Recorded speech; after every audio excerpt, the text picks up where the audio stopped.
سلام، به میدان اکسپو خوش اومدین. بیننده ما هستید از شبکه همراه ایرانیان.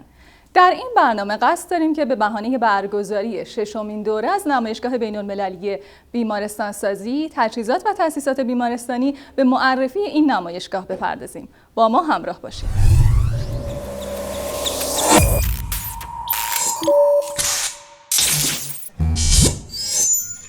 ششمین نمایشگاه بین‌المللی بیمارستانسازی، تأسیسات و تجهیزات بیمارستانی از تاریخ 23 تا 26 آذر ماه برگزار میشه. مشارکت کنندگان در این نمایشگاه افرادی هستند که در زمینه تولید، بازرگانی و خدمات مرتبط با این حوزه فعالیت دارند.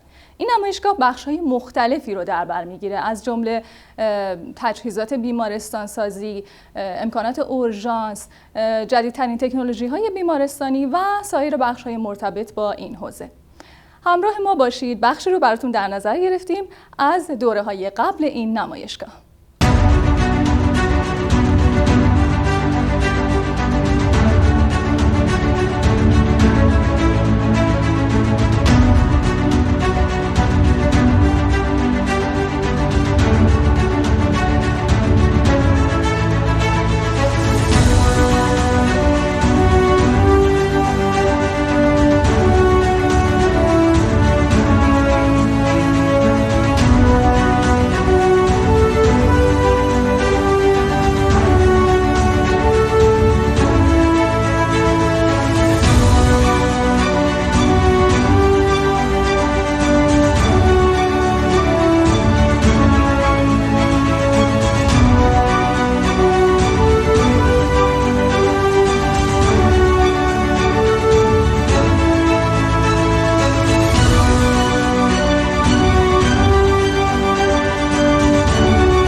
هدف ما از شرکت تو نمایشگاه اینه که جنس‌های بروز شده‌مون رو آوردیم، تفاوت تولید امسال با پارسالمونه، شناخته شدن برندمون و آشناییت با پیمانکارا، همکارا، مشاورین بیمارستانساز و دلیل دیگه‌ش هم تجربیاتمون و اطلاعات عمومیایی که ما میتونیم با هم در اختیار هم قرار بدیم. هدف ما از شرکت در این نمایشگاه آشنایی بیشتر محصولاتمون با پرسنل بیمارستان و مدیریت بیمارستان‌های سراسر کشور هستش.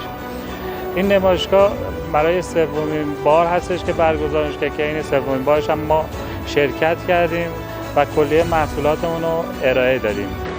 هدف ما از شرکت در این نمایشگاه ارائه بهتر محصولاتمون به مخاطبین داخلی. ما توی این نمایشگاه حضور پیدا کردیم که بیمارستان سازها، مراکزی که از این محصولات استفاده میکنن، مخاطبین ما پزشکان، در واقع سازندگان، دانشگاه‌های علوم پزشکی بهتر این شرکت رو بشناسن و ما بتونیم خدمات بهتری بهشون ارائه بدیم.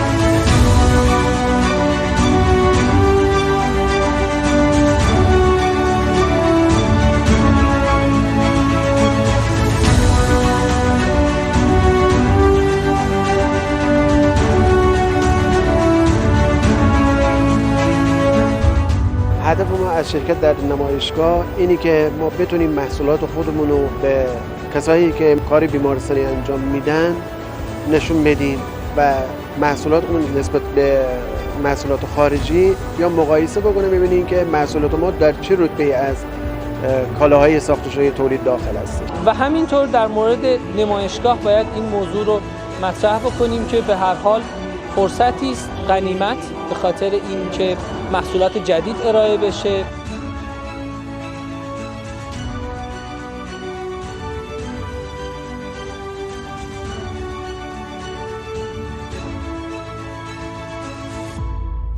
شرکت سپنتاسکیش در سال 85 با هدف برگزاری نمایشگاه‌های صنعتی و بازرگانی در سطح داخلی و بین‌المللی تأسیس شد.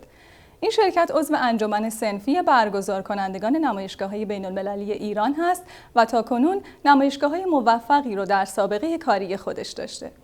شرکت سپنتاسکیش برگزار کننده ششمین دوره نمایشگاه‌های بین‌المللی بیمارستانسازی، تجهیزات و تأسیسات بیمارستانی هست. وعده دیدار ما روز 23 آذر ماه ساعت 9 صبح در محل دائمی نمایشگاه‌های بین‌المللی تهران. خیلی ممنون که با ما همراه بودید. تا میدان اکسپوی دیگر، خدا نگهدار.